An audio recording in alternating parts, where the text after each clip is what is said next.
শিৱ পূজাত প্ৰতি বছৰে আহেনে নে এইবাৰ আহিছে কিমান দূৰত ঘৰ তলত ন আচ্ছা মহাদেৱ টিলা আৰু ট্ৰেকিং যেন কিবা এক ভাইচ ভাৰ্চাৰ নিচিনাই হৈ পৰিছে মহাদেৱ টিলা বুলি ক'লে আচলতে প্ৰতি বছৰে অহা হয় এই মহাদেৱ টিলাত আচলতে এটা শিৱ মন্দিৰ আছে আৰু শিৱ মন্দিৰত আচলতে আমি এই তিনি বন্ধু প্ৰতি বছৰে অহাৰ নিচিনাই হয় বুলি ক'ব পৰা যায় কিবা এটা ৰোমাঞ্চ আছে নহয়নে নিশ্চয় কিয় ভাল লাগে বাৰু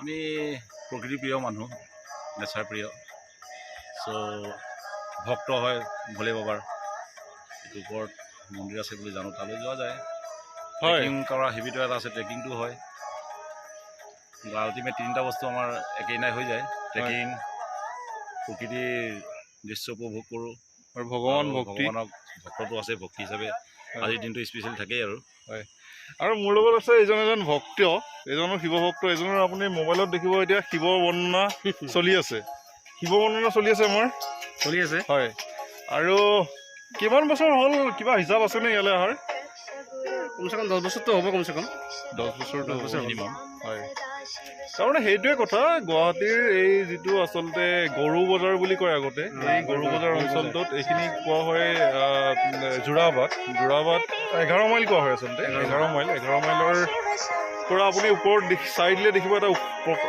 প্ৰচণ্ড ওখ পাহাৰ আচলতে সেই ওখ পাহাৰটোৰ টিলাতে অৱস্থিত মহাদেৱ টিলা বুলি কোৱা হয় এইটো আচলতে আৰু সেই মহাদেৱ টিলাতে এটা শিৱ মন্দিৰ আছে পুৰণি শিৱ মন্দিৰ ইয়ালৈ প্ৰতি বছৰে বহুত মানুহ এই দিনটোত আহে ইয়ালৈ আৰু আমিও এটা পৰম্পৰাৰ নিচিনাই হৈ পৰিছে আচলতে ইয়ালৈ নাহিলে শিৱৰ ৰাত্ৰিৰ দিনাখন বা শিৱ পূজাৰ দিনাখন ভাল নালাগে গতিকে আহিলোঁ আজিও দেখা যাওক আৰু অলপ দূৰ যোৱাৰ পিছত ইতিমধ্যে 1 কিলোমিটাৰমান আহিলোঁ আৰু মোটামুটি প্ৰায় 3-4 কিলোমিটাৰমান পাহাৰ বগাব লাগিব তাৰপিছতে মন্দিৰৰ সীমনাত উপস্থিত হ'ম তাৰপিছত পূজা ভাগ কৰিম তাকে সকলোকে শিৱৰাত্ৰিৰ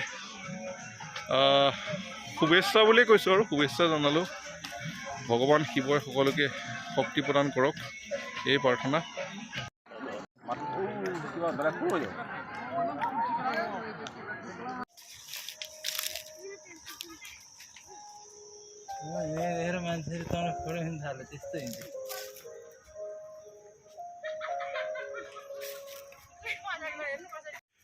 গুৱাহাটীত থকা শিৱ মন্দিৰসমূহৰ ভিতৰত আচলতে এই মহাদেৱ টিলাৰ এই স্থানৰ বৈশিষ্ট্য সম্পূৰ্ণ সুকীয়া ইয়াৰ যি অনুভূতি আচলতে ইয়ালৈ বগাই আহিলে যি অনুভূতি পোৱা যায় যি প্ৰাকৃতিক সান্নিধ্য পোৱা যায় আপোনালোকে লক্ষ্য কৰিছে চাৰিওফালে এয়া কেৱল প্ৰকৃতি আৰু প্ৰকৃতি কাৰণ এটা পাহাৰৰ সীমনাত অৱস্থিত এই শিৱ মন্দিৰ গুৱাহাটীৰ বহুকেইটা শিৱ মন্দিৰ দেখিছোঁ কিন্তু কোনো এটা শিৱ মন্দিৰত আচলতে এনেদৰে কষ্ট কৰি পাহাৰ বগাই আচলতে সেই মন্দিৰত উপস্থিত হ'ব নালাগে একমাত্ৰ গুৱাহাটীত এইটোৱেই যি মন্দিৰ আছে যি মন্দিৰত বগাবলৈ হ'লে আচলতে আপোনাৰ মানসিক আৰু শাৰীৰিকভাৱে আপুনি শক্তিশালী হ'ব লাগিব পাহাৰ বগোৱাৰ অভিজ্ঞতা থাকিব লাগিব আৰু এটা বিশেষ এটা এনাৰ্জি থাকিব লাগিব বুলি কোৱা যায় আচলতে ক'ব পাৰি তথাপিতো ইয়াত অসংখ্য লোকৰ আগমন ঘটে বহুত এই অঞ্চলটোৰ আশে পাশে থকা অঞ্চলৰ বহু লোক এই শিৱ মন্দিৰলৈ আহে আচলতে একমাত্ৰ শিৱৰাত্ৰিৰ দিনাখন ভগৱান শিৱক পূজা অৰ্চনা কৰিবৰ কাৰণে তেওঁক আচলতে দৰ্শন কৰিবৰ কাৰণে বুলি কোৱা যায় তেওঁক তেওঁৰ প্ৰতিভোগ দৰ্শন কৰিবৰ কাৰণে আচলতে যি অলংকাৰিক ৰূপ সেই ৰূপক দৰ্শন কৰিবৰ কাৰণে আজি দিনটোত মানুহ আহে ভক্তগণৰ আগমন ঘটে আৰু আমিও আহিলোঁ আচলতে বহু বছৰ ধৰি আহি আছোঁ ভাল লাগে ইয়ালৈ আহিলে গতিকে সেয়াই আৰু বহু দূৰ যাব লাগিব আমি ইতিমধ্যে প্ৰায় 3 কিলোমিটাৰমান পাহাৰ বগাই আহিলোঁ খুব সম্ভৱ মই একজেক্ট দূৰত্বটো কিমান যদিও ক'ব নোৱাৰোঁ তথাপিতো তলৰ পৰা ওপৰলৈ শিৱ মন্দিৰৰ স্থান পোৱালৈ অতি কমেও 5 কিলোমিটাৰ হ'ব নহয়নে আচলতে বেছি হ'ব 5 কিলোমিটাৰ বেছি হ'ব আৰু এই শিৱ মন্দিৰটো মাজতে ইটাৰে গাঁঠি দিয়া হৈছিলে ইটাৰে গাঁঠাৰ সৈতে আমাৰ এজন বন্ধু জড়িত হৈ আছিলে সেই বিষয়ে তুমি জানানে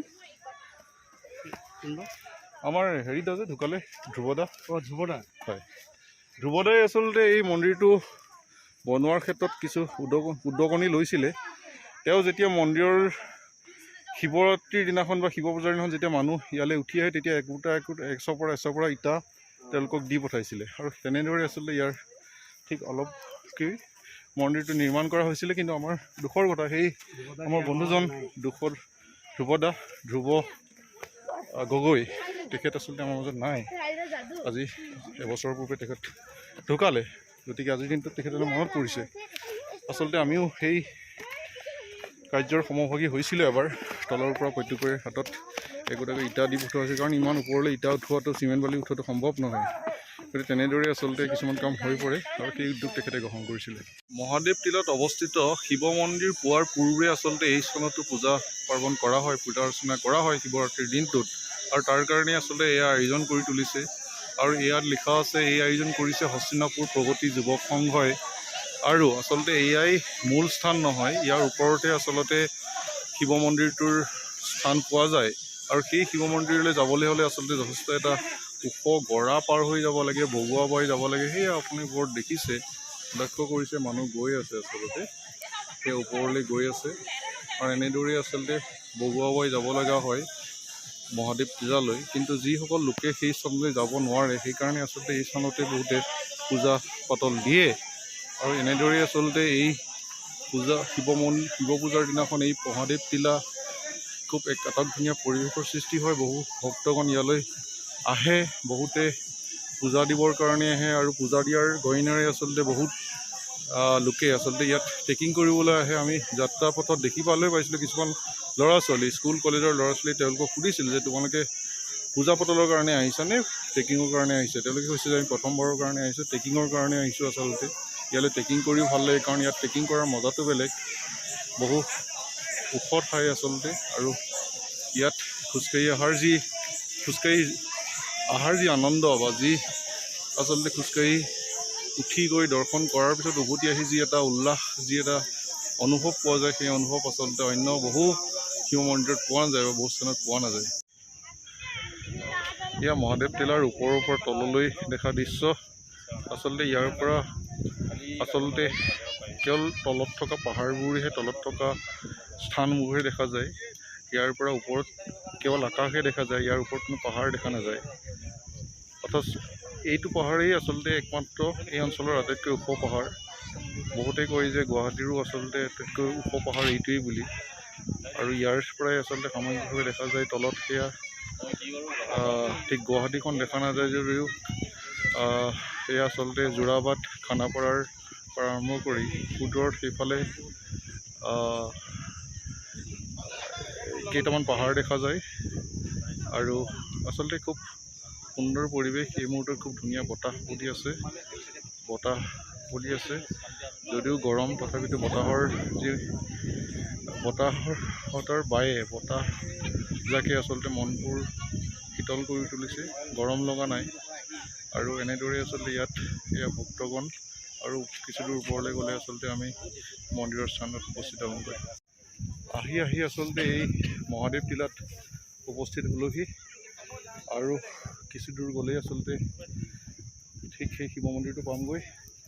কিন্তু এটা কথা লক্ষ্য কৰা যায় যে এই শিৱ মন্দিৰলৈ উঠি যিমান কষ্ট হয় এজন মানুহৰ, তৎসত্ত্বেও ইয়াৰ ওপৰত কিন্তু বহু ব্যক্তি আছে, বহু বেপাৰী আছে, আচলতে বহু ক্ষুদ্ৰ ব্যৱসায়ী আছে, যি আচলতে ইয়াৰ ওপৰতো ভক্তগণক তেওঁলোকে খাবৰ কাৰণে পানী, চাহ বা পকৰি বা এনেকুৱা জাতীয় খাদ্য যোগান ধৰে। আচৰিত লাগে, জলদি উঠি আহিবৰ কাৰণে এজন মানুহৰ বহুত কষ্ট হয়। তৎসত্ত্বেও কিন্তু এই ক্ষুদ্ৰ ব্যৱসায়ীসকলে ইয়াত আহি তেওঁলোকে ভক্তগণৰ কাৰণে ইয়াতে চাহ, পানী বা অন্যান্য খোৱা বস্তুৰ যোগান ধৰি আহিছে। মহাদেৱ টিলাৰ যি এই শিৱ মন্দিৰ, এই শিৱ মন্দিৰৰ লগতে আচলতে আছে এটা অসম পুলিচৰ ৰেডিঅ' অৰ্গেনাইজেশ্যনৰ এটা শাখা আচলতে ইয়াতে আছে। আৰু এই শাখাতে প্ৰায় 15জনমান জোৱান নিয়োজিত হৈ আছে। আৰু তেওঁলোকে আচলতে বহু কষ্টৰ মাজতে এই ঠাইত তেওঁলোকে চাকৰি কৰি আছে। ইয়াৰ মূল কাৰণটো হ'ল পানীৰ অভাৱ।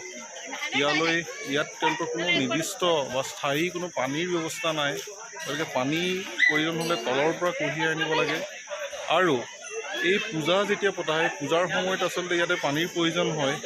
বাকী তেওঁলোকে যেতিয়া দৈনিক তেওঁলোকৰ জীৱন যাপনৰ কাৰণে পানীৰ প্ৰয়োজন হয় তেতিয়া তেওঁলোকে আচলতে ইয়াৰ পৰা প্ৰায় 5 কিলোমিটাৰ তললৈ তেওঁলোকে নামি যাব লাগে, তাতে গৈ গা ধুব লাগে। আৰু গা ধুই আহোঁতে তেওঁলোকে প্ৰায় যিমান পাৰি সিমান পানী তেওঁলোকে কঢ়িয়াই লৈ আহে, আৰু সেই পানীৰে আচলতে তেওঁলোকে খোৱা বোৱা আৰম্ভ কৰি যিকোনো কাম সমাপন কৰিব লাগে। গতিকে তেওঁলোকৰ ইয়াতে আটাইতকৈ ডাঙৰ সমস্যাটো হৈছে পানী।